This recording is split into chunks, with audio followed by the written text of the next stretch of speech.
I love this movie. I love it. I love the car chases. I love the story. I love the style of it. I love the context in which it exists. I love everything about it. And I feel really bad for all the Peugeots that gave their life for this movie. Only a couple fruit stands were impacted, but a lot of Peugeots were sacrificed in the making of this film. Because it was shot, it was released in 98 and it was shot completely in France, as someone who used to read like car magazines and read about all of the little hatchbacks that we never got over here, just the like forbidden fruit of the cars just in the background of this whole movie. It's for car spotting. It's just fantastic.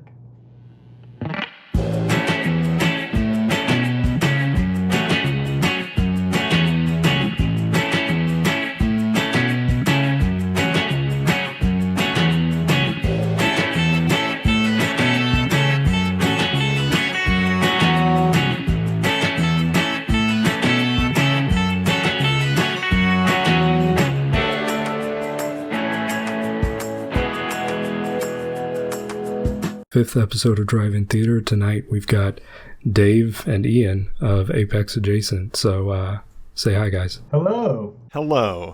Thanks for having us. No problem. So first of all, Ronin opens up with an explanation of its own title, which is a little weird, but I mean, I guess Americans or Europeans watching this are probably not going to know what the word Ronin means, so you kind of need that. But I just find it kind of funny that the movie has to explain its own title, but then doesn't explain anything after that. It was 1998, so we couldn't look it up on our Palm Pilots as to the definition of Ronin. But one thing that I really enjoyed was when they finally did show the word Ronin, it looked like they wrote it in Microsoft Paint on the screen.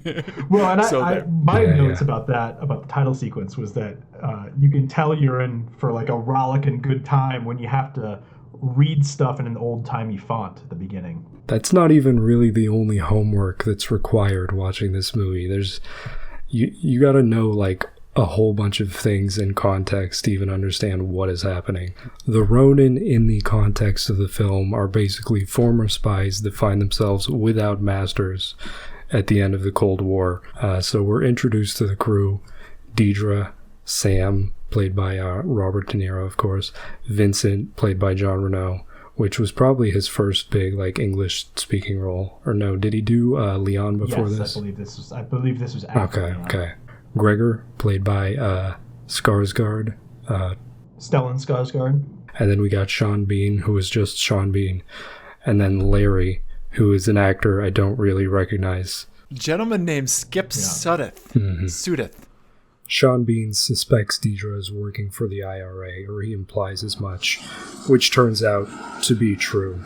Or at least an IRA splinter group, I think they imply. Yeah, really in-depth and like hard gumshoe detective work there by Sean Bean, given her extremely thick Irish accent. Deidre is laying out this plan.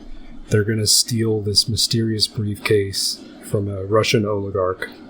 And then Sam, he asks like what's in the case multiple times, and I feel like he's probably been doing this job long enough that he should know you never ask what's in the case.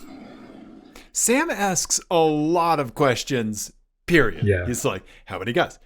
What are they wearing? How many socks do they have? Like what's in the case? Like, yeah, why is it wet? Well, it's raining. I mean, the whole point is to be secretive. Well, I also kind of feel like the point of asking what's in the case isn't, like, he knows they're not going to tell him, but it's more to gauge their reaction to being asked what's in the case, right? Because he's getting information from that, too.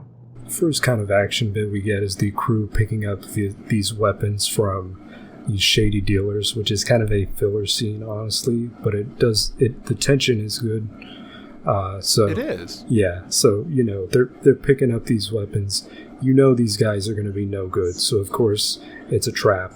And they got to get the hell out of there. So this Audi S8 that they got is just flying through like the Paris suburbs, which are conveniently abandoned. Did you notice that? But I want to back up for a second because, first of all, he ordered the Audi S8 with a nitrous kit. And custom injectors. So he's already modding the S8 before he even gets it. And then the arms dealers show up in a Volvo V70R. V70R, a Oh, V70R. Which is the best choice for an arms dealer. Like, Right? It's a wagon. They have to carry a lot of stuff, and it's quick. You can get your grenade launchers to the meet on time, and then drop your kids off at school the next day, and all in record time. The Paris streets are like suspiciously empty. Like I've been through those Paris suburbs like late at night, and they are kind of quiet, but I don't think there's going to be like 0 cars on the road. But it's whatever. I love that. It's I love this convenient first football. chase though, because it's like just a little taste of like how those chase scenes are all filmed, and they're all like practical effects. Yeah. You can see the smoke coming off of the camera car as the Audi like drifts around those corners, which amazing stunt driving to get that big huge car to drift on cobblestones. Like, I can't even imagine. And of course, after the chase, Sean Bean throws up because of that S8 body roll, baby. Like, he's in the back getting motion sick like crazy. Yeah. Right? And it's after he throws up that Sam suspects him to be a lightweight. After that, we've got Deidre meeting Seamus for the first time in the film, who's her boss.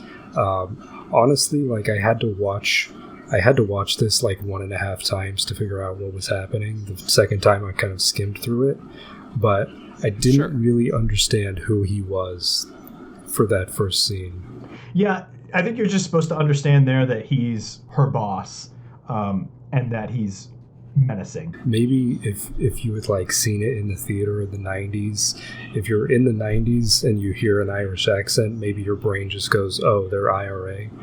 But I don't know, like, don't really make that association nowadays. Yeah, I mean, the world is very different than it was in 1998. Sam, he takes Sean Bean for a lightweight and is grilling him on his supposed SAS training, which seems to be completely bogus. And of course, before he does this, we've got the shot of him setting the coffee cup down on the table, which is it's a perfect shot in my mind, because that camera hangs on that coffee cup just like a second longer than you would expect, so it's like in the back of your mind, and then it comes later. But Ian, you want to talk about that? Yeah, so I have a whole theory about like kind of the director of this movie, John Frankenheimer. He's like this legendary director who did a lot of like 70s action movies, like you said. You know, there's a lot of like 70s. He did Grand Prix, right? Yeah, and Grand Prix, and the sequel to The French Connection and all that. And I think that basically that scene was more of a message to the people who were doing action movies at the time. Like, this is sort of the era of the rise of like Michael Bay, and just a few years before Fast and the Furious. And so like this has like this gritty look, and it's all practical effects. You know, like there's people really driving those cars. There's no like cheesy CGI stuff.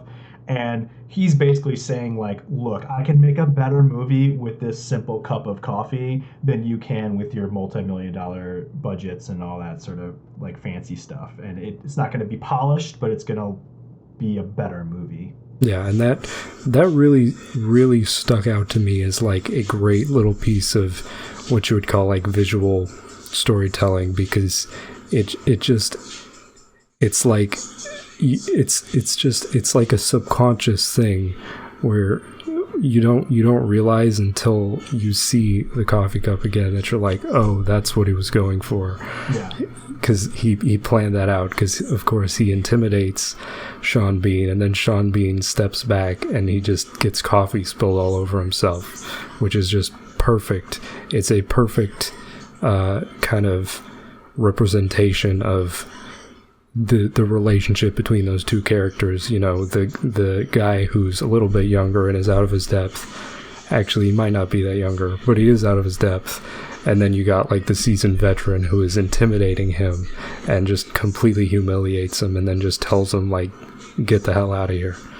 Yeah, no, I think that coffee cup scene does a great job of showing you like the type of protagonist that Robert De Niro is, right? Because like anybody can be just like a strong guy, anybody can be an intellectual, but like he kind of has this great balance of like inquisitiveness and intellect and also like tactical strength, right?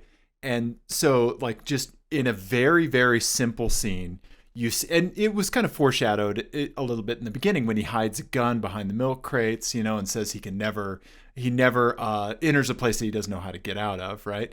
Then you see this kind of in execution in the moment, and so you gain instant respect for that character. Mm-hmm. Yep.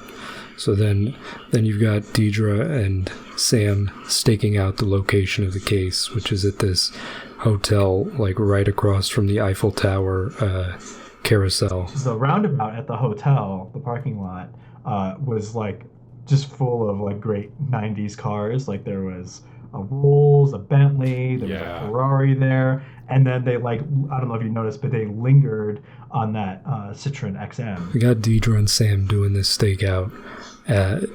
As far as showing off like Sam's craftiness, this is also a perfect scene. It's like one of the more comedic, you would say, kind of moments. It's a little in the funny, movie. right? Yeah. Which I just love this because you got him like pretending to like show the guy how to operate the camera when really he's taking pictures of the guards like this, like this. In reality, I don't know if that would be in focus at all, but it's a good scene.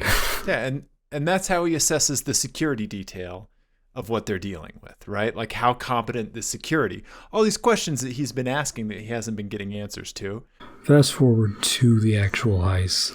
It starts with just Sam just getting out of that brown Mercedes and just blowing up one of the XMs. They're all XMs, right? There were 4 of them. I don't think so. I think there were some Peugeots, like the support cars. There were some Peugeots in there, and I think he blows up a Peugeot first. Well, and then when they're setting up for the heist, the wheelman Larry just like comes just flying in to the little turnabout where he's like, which is his thing. Just like, I freaked out. I thought he was going to fly off that wall. Yes. But there was a dirt road there. He jumps the Audi into the thing, pulls the handbrake, skids to a stop, and just goes on the radio, "I'm in position." Which, to be honest, is in my head how I arrive everywhere. Yeah, and then we've got Jean Reno's character doing a flawless, gorgeous J-turn in that big brown Mercedes. Like, I cannot believe how graceful that J-turn was. Like, even for a stunt driver, I just got to applaud them. Yeah. Like, don't you agree? It was How many one takes continuous did that motion. Take? If they nailed it, I have no clue. That big V8 Mercedes was resplendent in its brown on brown on brown on brown. Yes, I loved it. We've got De Niro. He pops out of the sunroof with the rocket launcher, which honestly, like that's a little too goofy, I think, for this movie. Because like when he gets out of that sunroof, like you can clearly tell that it's like a prop. It's not like a real weapon. And also in one of the shots, like it's clearly a green screen. Did you it's notice one of the that? few places. And there's another one in a later thing that with De Niro involved. I'm guessing some of this might have to do with insurance issues around having a star the size of De Niro in a movie. I mean, honestly, if I were calling the shots, like, I would not have done the rocket launcher thing, because it's just, like, a little too over the top for this specific movie, you think? Yeah. Well, and so one other thing that happens during this chase scene that I don't know if anyone else picked up on, but the main villain Citroen XM at the beginning, and when we see it at the hotel, it's a second gen. You can tell because the badge is big and in the middle. And then periodically during this chase scene, it switches to a first gen and then back to a second gen. You can see the badge changes sizes and moves around a little bit. So that's one of the only continuity errors that I picked up on. I had trouble keeping track of which car was where, and I think that was contributing to it. And then Larry spins out the third in the S8 which it shows up a little bit later. I think it gets spun out twice and then stops chasing. But that basically leaves the fourth with the briefcase, which it's lucky like the order of the cars or anything didn't change because they just blew up two of them. It's whatever. Then the S8 is chasing this XM off-road and then back into Nice, and it pulls off some serious cornering, which you already mentioned, like crazy e-brake action. Gregor then takes the case from the guard's wrist and is then switching it with a decoy, which the first time around, like, I did not notice whatsoever him switching the cases, and then I went back the second time and I'm like, wow, there is him obviously with two cases, and I just didn't pick up on that. So stupid. Maybe it's just because it was like so hectic and things are going all around that I didn't really think to look for the case getting switched out. But, which is why he switched the case then, because it was exactly. Story too, yeah. Yeah. So then Sam pretty much immediately sees like paint rubbing off the case, and he's like, "Oh, get rid of that!" Throws it under a car, and it immediately explodes. I don't know if it was on a timer or what, but yeah. So then Gregor plans to take the case back to the Russian oligarch and get, however many $1 million he was offering. The crew is then attempting to hunt down Gregor, while Sam is hinted to be working for the CIA and maybe British intelligence, or maybe both. I'm not really sure. But considering the IRA ties, I figure he's probably in with British intelligence. That would make the most sense. This is the part where I wrote, "Another guy in another Citroen?" And that sentence could be applied to just about anywhere in the movie. Yeah, but that's where it showed up for me, just chronologically. That's Sam really is the definitely most ex-CIA, and that is ex-CIA handler. The KGB guy too, and the Seamus and the CIA guy. It's like there's just like so many like old guys in like long coats that just walk in and out of the plot. Yes. If somebody watched this movie with face blindness, like if they had face blindness, they would have a bad day, man. They would have a bad day. Big like foot chase scene where they're going after Gregor and some Russian goons, and then Sam ends up getting shot in the gut. Seamus comes in, he interferes, and he gets in the car with Benny, kills him, and then Deidre then gets in the car with Gregor, and basically Seamus takes both of them captive. And then at this point, basically Vincent and Sam are on their own trying to figure out what is even happening. They escape the scene by stealing the brownest Golf I have ever seen in my life. And like, I have a lot of notes about this, which is like this throwaway thing that happens in the movie, but I'm obsessed with how brown that brown Volkswagen Golf was.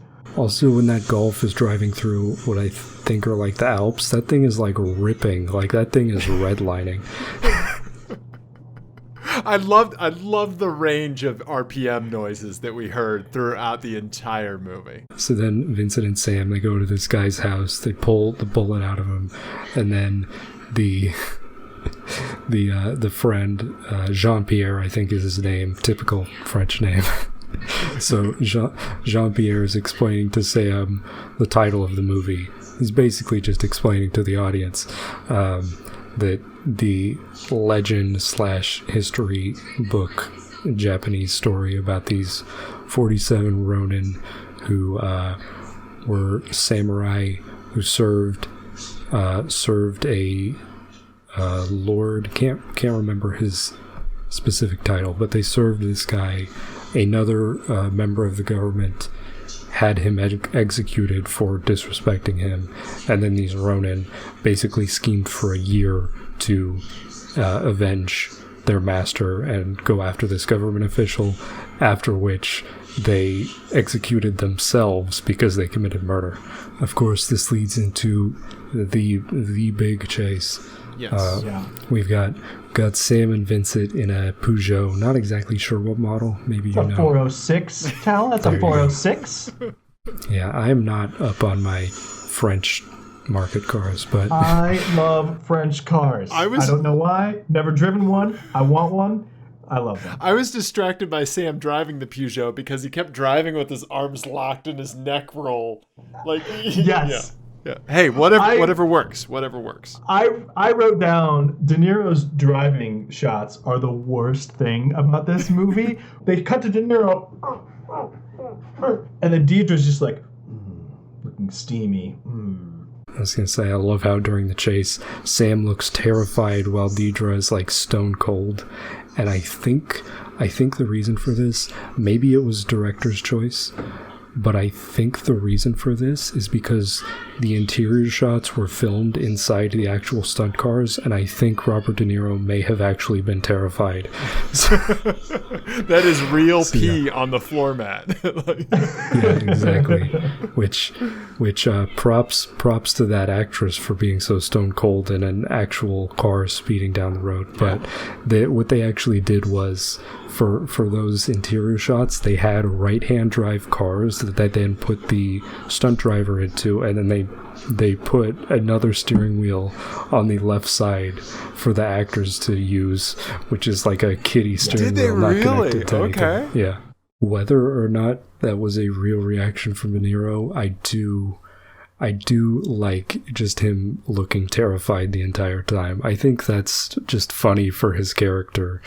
Like, he's just chin receded into neck, just arms locked. Yeah, because like he's the stone cold badass, but maybe he's just not the best driver, you know. Although he does pull off an insane 360 like e-brake, so there's that. Yeah. Oh yeah, that was great. I love the shot of the Peugeot doing that 360 too, is that you've got a shot of him putting it in first gear and then pulling the e-brake and then clutching out, which is whoever planned that out like knew exactly what you should be doing to pull off that kind of maneuver, which I thought was interesting. Well, and they assumed that the people watching it would register that as like the correct sequence of events, so it's like kind of giving the audience a lot of credit for knowing how to drive a car, which, to be honest, most modern car movies do not do. Yeah, they get it so wrong. Another thing I love about this chase is I love, like, despite like bombing the wrong way down tunnels and stuff, they're so courteous, like they're using their turn signals and their flashers. Yes, what pieces were still working were still being used on the cars. Exactly. Yeah. But there is a shot of the Peugeot like going the wrong way down the tunnel and using a turn signal. I mean, it's a polite society, right? Yeah. I guess. Yeah, you think that just stops when they get in a car and drive the wrong way down a highway tunnel? Yeah, you know, the French, famously polite. Exactly. Yeah. So the stunt driving in the scene was done by a bunch of French stunt drivers. They're close, including a local Formula One racer, Jean-Pierre Jarier. Not sure if you're familiar with him. Yeah, that's awesome. I didn't realize that. I mean, the stunt driving in this movie, just every chase scene, you're just like, Sacre bleu. Yeah. These guys are on it. Because, like I said, you can just see the cars are always moving around. You know, none of the cars are ever settled. And especially with that Audi, like, I keep going back to it, but like how big and heavy and all-wheel drive that car is, to get it to be always rotating, that is impressive. Lots of these shots are done with the camera like mounted directly on the front bumper of the cars, which lower to the ground, it's going to give you a bigger emphasis on the speed. So basically all of these shots were done without sped up film. They were done in real time. A couple shots, the director says, were cranked down like 1 or 2 frames, which is going to be slightly exaggerated, but it's not like noticeable. John Frankenheimer, he also talked about how didn't want to use music during the chase because it would detract from it, except at the very end there was a little bit of music, which that's also kind of comedic because you've got the construction sign and then it has like the spooky like violin sting, and then that's where the music comes in, which I don't know if that was intended to be comedic, but it is.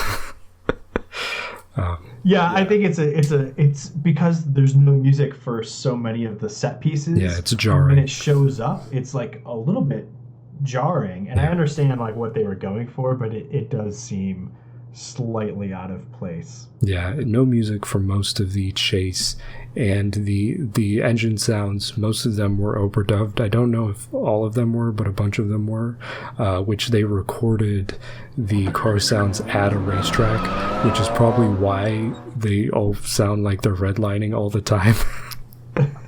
Yeah. Makes sense. The actual BMW stunt cars were 535s because you don't want to pay for an M5, and then they put the M5 wheels and badges on it, and then they dubbed it over with a real M5 exhaust note. Last thing to say about the chase, little bonus game here. Can you spot all the Twingos? How many Twingos were there during that chase? There were so many. Yeah. There's so many. I didn't spot any cars. Twingos. How many Twingos were there?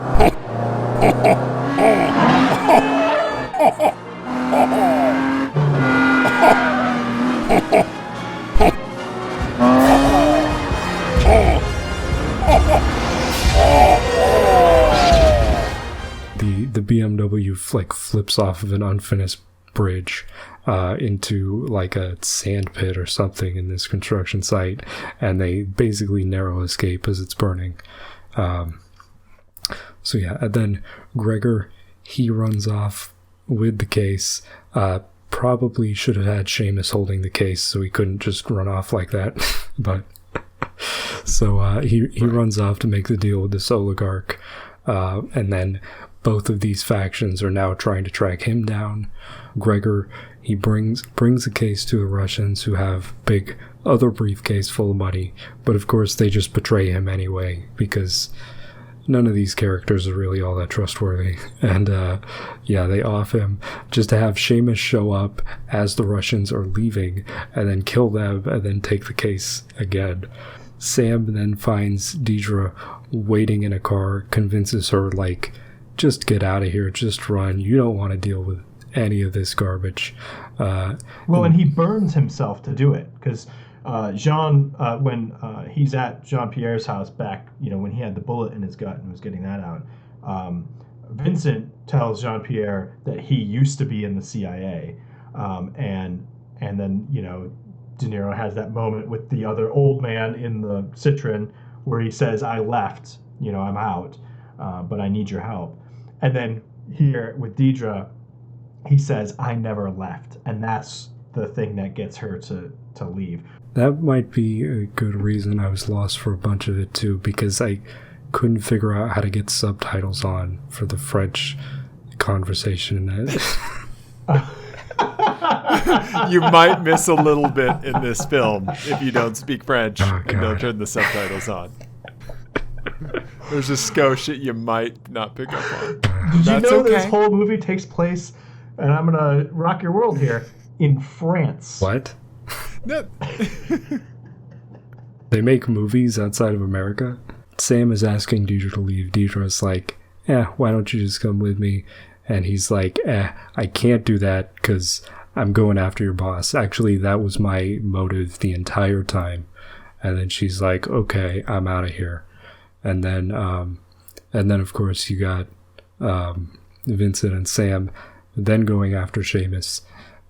Big shoot bangs. Seamus, he pops Vincent a couple times in the gut, I believe, and he's cornering Sam, gets him in the arm, but then Vincent miraculously gets up and takes out Seamus anyway before collapsing. And then cut to, I don't know, however long, couple months I guess, Sam and Vincent rendezvous at the Paris Cafe sometime later. Vincent seems to be perfectly fine comparatively. I'm not sure exactly what happened there. I guess he had good medical care. But yeah, so Jean-Pierre, I mean, he's a whiz now. I mean, now that he took care of De Niro, he's just patched him right up. yeah, he was actually saying in French, it's basically like working on a big miniature. Nice. But in the intro to that scene, we get some exposition from like the news that Seamus was a leading figure in Sinn Féin, which was in real life like the militant arm of the IRA. Yeah.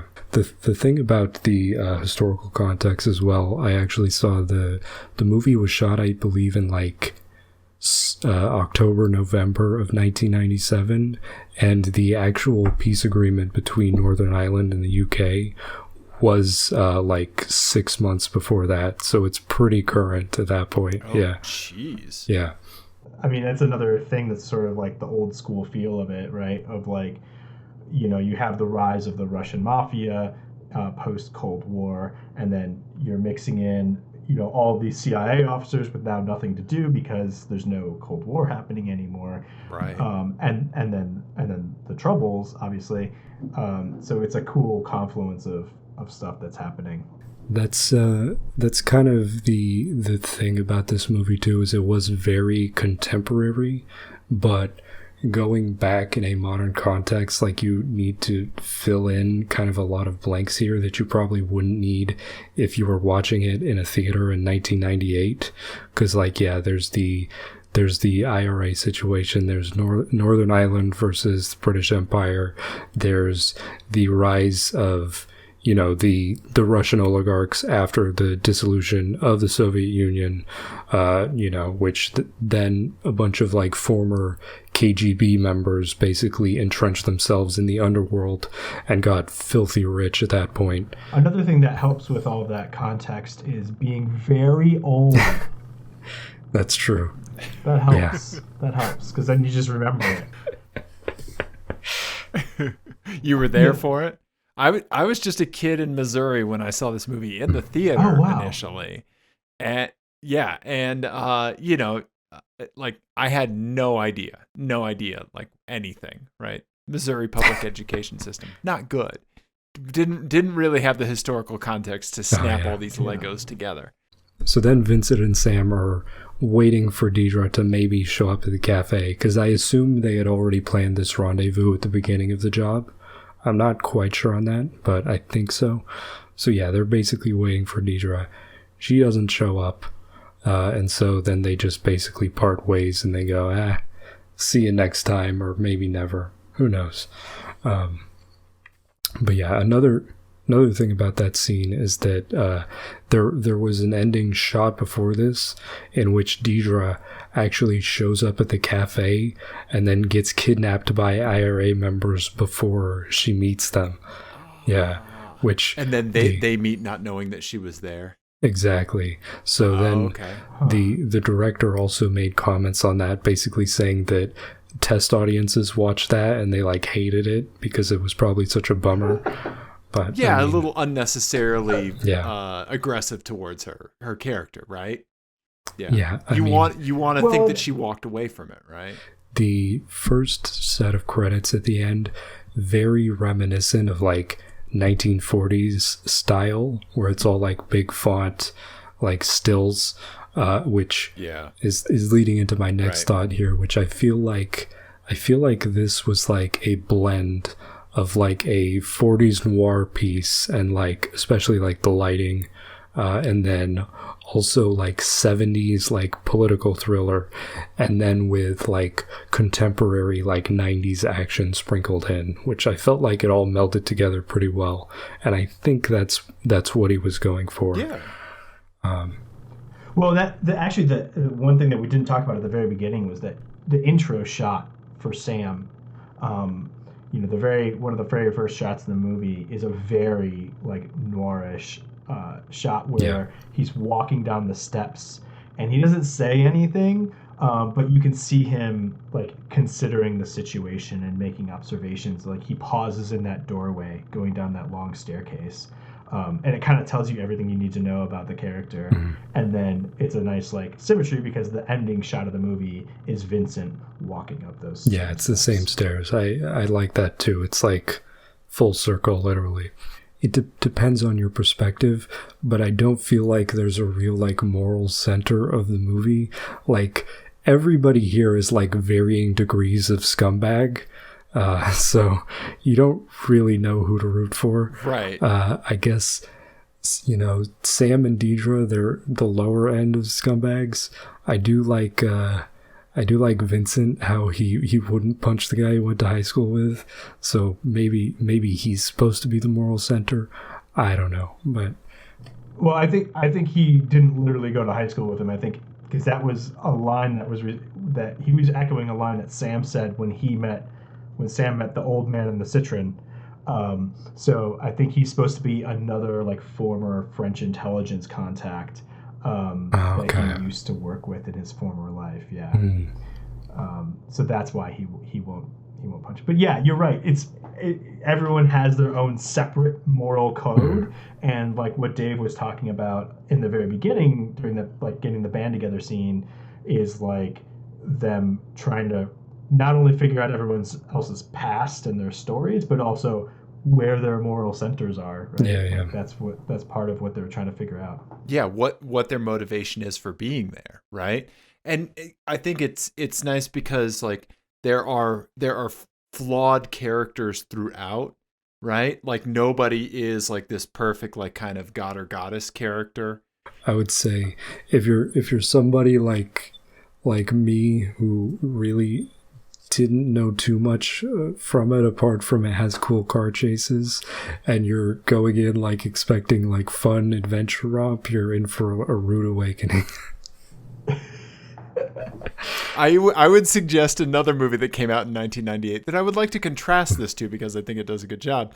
It would be the Jackie Chan and Chris Tucker movie Rush Hour. Oh, the same year. That's so funny. The moral center of the movie, I would argue, is the brown Mercedes. Yes. Brown on brown on brown on brown. Always there for you. Another thing I forgot to mention is that when Sean Bean leaves, I was like, well, he's definitely going to come back at the end to like mess everything up for somebody, and it doesn't happen. Like I feel like he cast Sean Bean like expecting people would, you know, think that he'd come back later, and he just doesn't. Like it's kind of bizarre. Well, I think this is. I mean, like you got to keep in mind this is before Lord of the Rings too, right? So like. Yeah, but it's after GoldenEye. Oh, that's right. Yeah, that's right. Which, of course, big twist, Sean Bean comes back at the end to screw everything up. He's good at that. What if that's just his thing in every movie? It kind of is. Either to screw everything up or to die. Yeah. Or both. We never find out what's in the case. But if they said what was in the case, it'd be disappointing, right? You can't... just like in Pulp Fiction, we don't know what's in the suitcase, right? You can't say it, you know, which I hate, but also I understand. I want to know what's in the case. I need an answer. It was probably naked pictures of the Queen. Wouldn't that make sense? It would. You know? Yeah. Yeah. Favorite characters, favorite moments, favorite cars. I'll start out. Favorite cars, probably the M5, the phony M5. And the brown Mercedes that does the beautiful J-turn. I'm going to play that on a loop. I'm going to set that as my screensaver. It is perfect J-turn. What was I talking about? Favorite moments? Favorite cars. Favorite characters. Yeah. Favorite moments. Got to go with the coffee cup bit. The goofy music sting when they hit the construction sign, that's also nice. The camera trick, like all my favorite things are like the funniest things in this movie that is not supposed to be funny, but it's fine.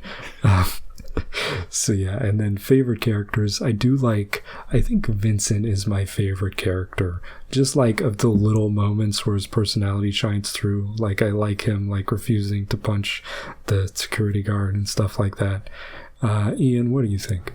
Yeah, I mean, I think the reason Vincent is so likable too is that like he's kind of the closest thing we have as a stand-in in the movie for us. Like he's sort of like kind of along for the ride a little bit because he's like the quartermaster of the group who's kind of like able to source stuff. So he's sort of like the most innocent of all of them, and so he's kind of a proxy for us. But yeah, I love all of the like kind of one-liners in this movie because there's a lot of kind of funny one-liners. You know, like at the ice rink, Gregor meets with his Russian contact, and the Russian says the meeting's not till tomorrow, and Gregor just says the meeting is now, which is just like an amazingly like badass, like succinct thing to say. And then obviously the coffee cup scene. It's such a you know we talked about it at length, but like it's such a little moment, but it like gets it's the whole heart of the movie in that scene. All of the themes of the movie are in that little scene. And then favorite cars, I love all of the Citroen XMs. I love how weird they are. I love during the off-road chase, I was thinking like, you know what? They're probably very comfortable because of the hydro pneumatic suspension. Yeah. I was watching suspension travel during that scene, right? Yes, right there, Dave. Yep. Speaking of favorite moments, also got to go with De Niro's reactions inside the car. You can't beat it. Yeah. Ever do it. Tell him. Come on, join in. Do the De Niro, everybody. The latest dance craze that's taking no one by storm. Anyway, Ian, did you have any more on that? Yeah. No, I think that's it. And just like how just on it all of the stunt drivers are. Like you can see it in the way the cars are moving around. Like it's just so awesome. Favorite characters. I love Larry. I love the driver, Skip Sudduth, right? Like I'm someone that like always gravitates towards character actors. Big Oliver Platt fan, big Stephen Root fan. Like all these folks. Like so Larry, love the driver. I love the fact that he's like he gets to pick any car and he wants an Audi S8. It's like on tiny streets. All right, dude, like right, exactly. Okay. This man has opinions and I respect that, right? So fantastic. Loved the blue Ferrari in the parking lot of the hotel, right? Loved, of course, all the Citroens, and we got to pour one out for the Peugeots that gave their life for the movie. Oh yeah. But that brown Mercedes, Jay turned straight into my heart. Straight into my heart. Love it. Love it. And, you know, overall favorite moments, you know, yeah, anything that we've already said, the De Niro driving, you know, yeah, it's Sean Bean throwing up. Love that part. Last thing, you guys want to take a minute to talk about Apex Jason? Oh, sure. Sure. A minute. Dave, do you want to go?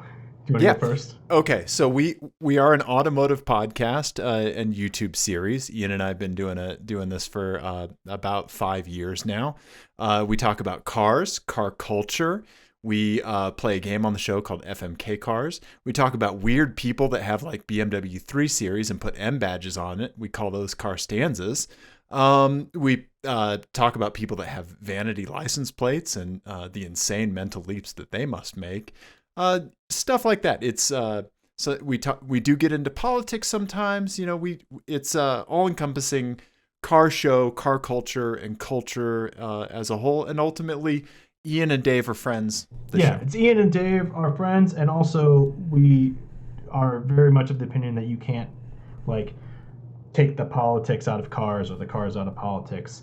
Cars exist in the larger culture, and it's important to know how they connect. Movies exist as part of the larger culture, right? Cars exist as part of the larger culture. It's the kind of stuff we talk about. So, yeah. Everything, you know, nothing exists in a vacuum, and everything is part of a larger political landscape.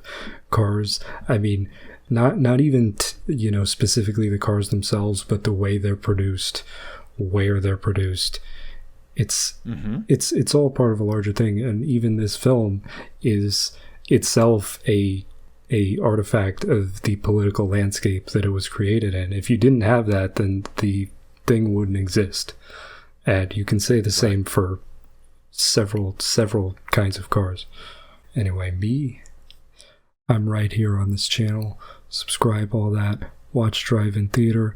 Got a few episodes already. Got Too Fast, Too Furious, Gone in 60 Seconds, The Love Bug, Torque, which should be out by the time this one goes up. And I'll also have Race Night, which is a little gaming side project where I just like highlight a different game that I got every week and hopefully give a good showing for that. Also got Twitter and Instagram. That's MotorFriend with an underscore in the middle. Got a website with nothing on it. Check it out if you want, motorfriend.net. And that's me. So any very final succinct thoughts on Ronin? Succinct. Cars were great. Movie, great. Yeah, it's one of my favorites, so I'm so happy to talk about it for an hour. Please remember to replace the speaker on the post when you leave the theater.